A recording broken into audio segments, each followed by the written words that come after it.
voy a presentar los factores institucionales de dos maneras. Uno en la evolución a través del tiempo y otro en sección cruzada, es decir, comparativamente a la situación hoy. ¿Por qué voy a hacer eso? Porque yo creo que en América Latina de tanto en tanto se repiten algunos problemas que traemos desde la época de la independencia y que creo que están asociados a la dificultad que hemos tenido de una integración exitosa en el mundo y al mismo tiempo de una mejora en los niveles de vida de nuestra sociedad con la correspondiente modernización cultural y calidad de sus instituciones políticas.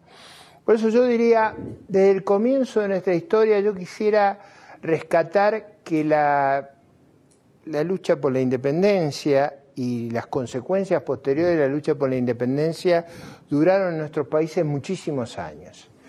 Luego de la guerra de independencia hubo un largo periodo de guerras civiles donde un rasgo común, algo que ha marcado, algo que es una señal en América Latina respecto a la tradición anglosajona, es la sensación de desorden y anarquía. Es decir, mientras la preocupación en muchos países anglosajones fue controlar el exceso de poder, en América Latina uno de los problemas que nuestra sociedad ha tenido históricamente ha sido el de ingobernabilidad, el de problemas de mantenimiento de orden y respeto institucional. Es decir, no había tal cosa como instituciones porque en los hechos el desorden y la anarquía nos dominaban.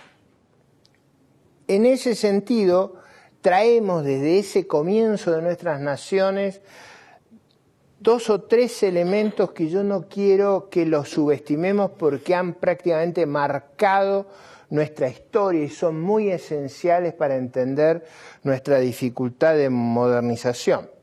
Uno de esos es la propiedad tomada como un privilegio, es decir, la propiedad concedida por la autoridad monárquica, concedida por quien ejercía el poder del Estado y no como un derecho, no como un atributo que asegura los derechos individuales. Esa idea de que el monarca o su sucesor, el Estado, como da, puede quitar, estuvo en el corazón de nuestros conflictos civiles, en el corazón de cómo organizamos nuestras instituciones económicas y también en la vulnerabilidad. Y puedo poner como ejemplo la Constitución de mi país de mediados del siglo XIX, un excelente, probablemente un paradigma de las constituciones liberales, que un énfasis extraordinario se hace para que el gobierno no confisque.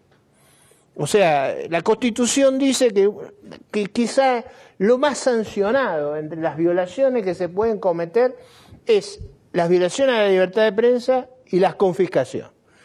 Debo decir que el gobierno kirchnerista se ha especializado en ambas cosas, con lo cual el factor institucional no ha sido un freno eficiente, pero quiero traer ese rasgo que viene desde nuestra historia como un rasgo muy potente, muy condicionante, es decir, esa sensación de inseguridad jurídica de la propiedad como un atributo esencial de la convivencia en las sociedades modernas y desarrolladas. El segundo dato, que viene también desde nuestra independencia y que reaparece cada tanto y está muy asociado a es el mercantilismo, es decir, asociado al monopolio del comercio exterior, asociado a el otorgamiento de privilegios por el poder, la idea de que la estructura productiva y la organización de la sociedad se establece desde arriba hacia abajo y no por incentivos, por factores competitivos, sino por caprichos estatales. Y cuando digo caprichos lo digo con fundamento, es decir, sin que haya ninguna razón para otorgar esos monopolios, esos privilegios. Eso ha pululado en la historia de América Latina. El tercer factor que yo quisiera también enfatizar de la historia y no quisiera que lo subestimáramos es la gran dificultad que tuvimos en materia fiscal y monetaria desde el comienzo de nuestra vida como nación, es decir, la acumulación de default, la acumulación de grandes déficits, la acumulación de enormes desórdenes monetarios. allá hacia fines del siglo XIX se hablaba del gaucho banking, para que ustedes se den una idea lo que eran nuestras prácticas en ese aspecto. Y yo diría que hay en esa caracterización un rasgo muy decisivo. Yo traería aquí a colación las misiones Kemmerer, que eran las misiones que venían a América Latina de un famoso profesor de Princeton a dotarlas de la institucionalidad fiscal y monetaria para que no cometieran los desaguisados que fueron parte de nuestra historia. Para ser muy breve, y no quiero extenderme mucho en el análisis histórico, yo diría que desde fines del siglo XIX, en el último tercio del siglo XIX, hasta la Primera Guerra Mundial, el enorme impacto que tenía la globalización de esa época, el éxito de la economía mundial, indujo a todos nuestros países a una integración creciente y yo diría exitosa en el mundo, que se vio interrumpida por el fenómeno de la Primera Guerra Mundial. Hubo una recuperación muy valiosa en los años 20 y desgraciadamente ocurre la crisis de la gran recesión internacional de los 30. Esto es muy importante para América Latina porque en economías que se habían y sociedades organizadas para integrarse al mundo, el impacto de la Primera Guerra y de la recesión de los 30 genera en la narrativa colectiva nuestra esa idea de que el camino de integrarnos al mundo no había sido exitoso, cuando yo creo que lo había sido en manera extrema, y surge toda esa idea que viene después de la Segunda Guerra Mundial de hacer un desarrollo orientado hacia adentro por sustitución de importaciones, con fuerte énfasis de la participación del Estado, muy corporativista, siguiendo tradiciones que se habían acuñado en Europa y que tenían que ver con una pérdida de convicción, no solo sobre las instituciones y el factor institucional de cómo insertarse en el mundo,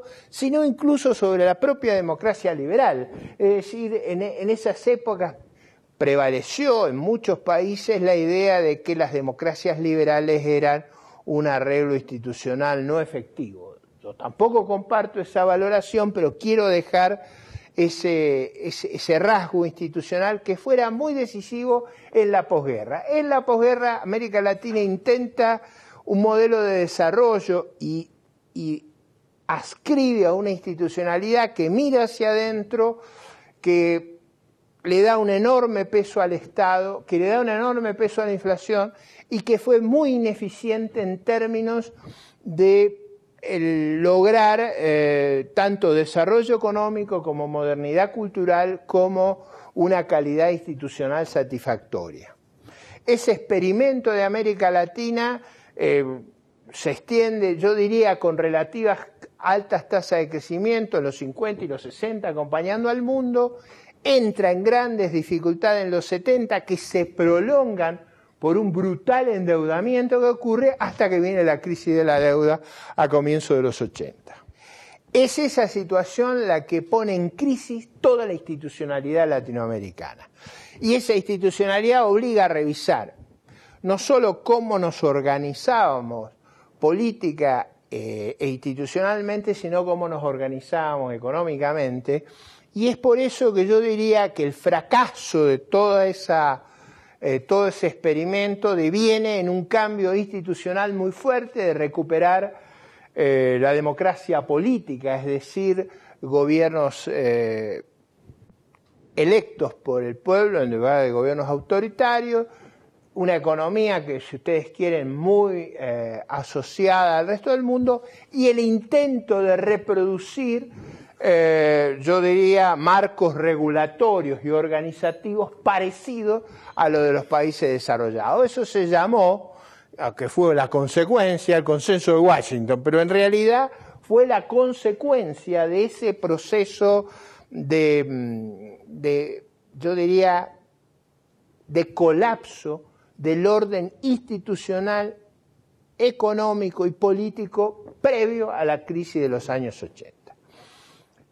Desde allí en adelante, América Latina de una manera o de otra protagonizó reformas muy grandes Y yo aquí quisiera rescatar dos cosas. Esas reformas fueron, en mi opinión, bastante exitosas. ¿En qué quiero decir exitosa? Y ustedes me dirán, con los problemas que hemos tenido, ¿qué quiere decir ser exitoso? Yo diría, América Latina bajó dramáticamente las tasas de inflación. Cuando uno ve un cuadro de América Latina de los últimos 20 años y lo compara con el proceso anterior, la tasa de inflación se ha derrumbado en América Latina. América Latina ha sido capaz de volver a tener instituciones fiscales razonables. Razonables no quiere decir perfectas. Razonables quiere decir que han logrado tener desequilibrios fiscales que no son insostenibles, ha reformado la participación del Estado en la economía y se ha integrado en la economía mundial. Ese panorama trazado globalmente no quiere decir que no haya habido dificultades y retrocesos. Y yo ahí haría dos, ahora abandonando la historia y yendo a la sección cruzada, es decir, a comparar entre países. Yo diría que ha habido básicamente dos procesos. Uno, los que valoraron este rumbo y han profundizado este camino, tratando de mejorar la calidad de sus instituciones políticas, regulatorias, económicas, de fortalecimiento de la sociedad civil, y ahí hay claramente lo que yo llamaría la línea del Pacífico. Uno ve, los que tenemos canas y tenemos suficientes décadas encima, sabemos el cambio dramático que ha habido en México en términos de diseño institucional y en términos de diseño económico. Lo mismo ha ocurrido en Colombia, lo mismo ha ocurrido en Perú, lo mismo ha ocurrido en Chile. Hay sobre el Atlántico economías y sociedades que han hecho cambios institucionales importantes, que han estabilizado sus economías, que se han vuelto, yo diría, más previsibles, pero que sin embargo conservan todavía una dificultad de integrarse al mundo importante, y yo creo que el caso más notorio allí es Brasil, donde el estancamiento revela no un retroceso hacia formas anteriores, pero sí revela las dificultades del orden organizativo e institucional adoptado. Me parece que por primera vez la institucionalidad brasileña está siendo cuestionada en las calles agresivamente, y hay un sentimiento de gran frustración sobre su sistema de representación y su organización institucional, aun cuando, si uno la mira en relación a la historia, a las circunstancias vividas, yo creo que ha sido razonablemente exitosa. Y luego están los casos patológicos. Los casos patológicos en América Latina, donde el retroceso ha sido monumental. Y ahí ya no ha habido un retroceso simplemente a las economías que traían esta patología desde la independencia, del desprecio por el derecho de propiedad y por la autonomía de la sociedad civil, al mercantilismo, al corporativismo, a la inflación, sino que han degradado sus instituciones políticas al punto de convertir al partido oficial en un artífice hegemónico del poder, a suprimir y a ocultar las opiniones alternativas, a hacer muy difícil la posibilidad de la alternancia y a someterse en circunstancias. Acá quiero cerrar con este comentario. América Latina ha tenido, en los que lo han hecho bien, en los que lo han hecho regular y en los que lo han hecho mal, circunstancias excepcionalmente favorables. Aunque no se pueda creer, en países como Venezuela, donde su principal recurso natural pasó de $8 a $120 la cesta venezolana, en ese país, bajo esas circunstancias increíblemente excepcionales, han logrado crear una crisis devastadora sobre sus propias sociedades. El caso de mi país, que hemos logrado, ustedes saben, Argentina, ser capaz de crear una crisis con el trigo y con la carne en la Argentina hay que trabajar duramente. Ahora, eso no es simplemente un aspecto económico. Para crear esas crisis hemos tenido que destruir toda una institucionalidad. Las institucionalidades regulatorias, las institucionalidades del comercio exterior, las institucionalidades que ponían límites, freno y control a los desbordes del poder. Entonces, yo diría, el factor institucional en América Latina hoy presenta esas luces y sombras con una cuestión que nos preocupa mucho a los que creemos en el programa de la libertad, a los que defendemos las instituciones de la libertad y a los que creemos que solamente puede haber un verdadero desarrollo cuando se conjuga la tolerancia cultural y política a la diversidad, la institucionalidad política de protección de los derechos individuales, de la diferencia y de la discrepancia y la capacidad de darle autonomía a la sociedad civil con la organización de una economía de mercado que requiere esencialmente esa cautela de los derechos de propiedad y esa capacidad de admitir la autonomía de los actores sociales. Ese desarrollo en América Latina hoy está en alguna medida cuestionado. Creo que está cuestionado por dos razones. Primero, porque se pusieron expectativas exageradas en lo que éramos capaces de lograr. Y yo creo que eso tiene mucho que ver con el problema de que en el debate político se vendieron las reformas hechas como capaces de producir un cambio dramático en la situación, y eso no es verdad, nunca lo fue y no lo va a ser. Y creo que esa exagerada promesa, digamos, es como si uno en la luna de miel tiene una performance sobresaliente, después no es sostenible en el matrimonio. Y yo creo que ha habido una suerte de transmitir la idea de que el matrimonio iba a ser una luna de miel permanente. Eso no puede ser, no va a ser, no, es una suerte de infantilismo. Y la segunda cuestión es que las instituciones de la libertad, los que creemos en la democracia liberal, los que creemos en la economía de mercado, los que creemos en la tolerancia cultural, no creemos y nunca hemos creído que son instituciones perfectas. No son una utopía. Son instituciones construidas por la experiencia humana laboriosamente, sabiendo que tienen infinidad de defectos, tanto la economía de mercado como la democracia liberal, como la tolerancia cultural.